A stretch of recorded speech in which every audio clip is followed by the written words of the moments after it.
Nakalabas na ng bansa ang bagyong Obet, ngunit pinalalakas pa rin ito ang habagat. Ang mga lugar na posibleng ulanin ating alamin mula kay Pag-asa Weather Specialist Charmaine Varilla. Ma'am Charmaine, magandang hapon po. Ano-ano ba yung mga lugar na apektado o yung magiging apektado nitong hanging habagat? Magandang hapon din po sa inyo, maging sa ating mga tagapakinig. Narito ang ulat sa lagay ng panahon sa kasalukuyan.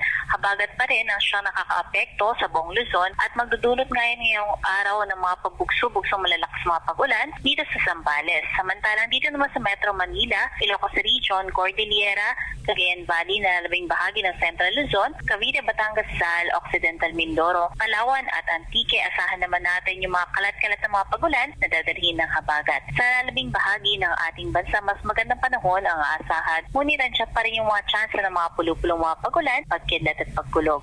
At sa magiging kalagayan ng ating karagatan, wala pa rin tayong nakataas na gale warning, kaya malayang makapaglalayag pa rin lahat ng sasakyang pandagat. Ngunit iba yung pag-iingat sa papalaot dito sa may karagatan ng Luzon at kanlurang bahagi ng karagatan ng Visayas dahil maging katamtaman hanggang sa matataas ang mga pag-alon. At isa na nga lamang ngayon yung binabantayan nating bagyo sa labas ng ating PAR. Yung bagyo na yan ay si Typhoon Saudel o dating si Bagyong Obet. Huling namataan sa layong 1,070 kilometers northeast o hilagang silangan ng extreme northern Luzon. At sa nakikita nga natin ay patuloy ang kikilos, pakanluran, hilagang kanluran at manatiling malapit sa may gilid ng ating Philippine Area of Responsibility. Kaya naman, asahan pa rin natin yung pagpapalakas nito ng habagat starting bukas hanggang weekend. Kaya manatiling tumutok po yung ating mga kababayan sa mga heavy rainfall warning at weather advisory. Yan ang latest mga dito sa Pag-asa. Charmaine Varilla, nag-uulat.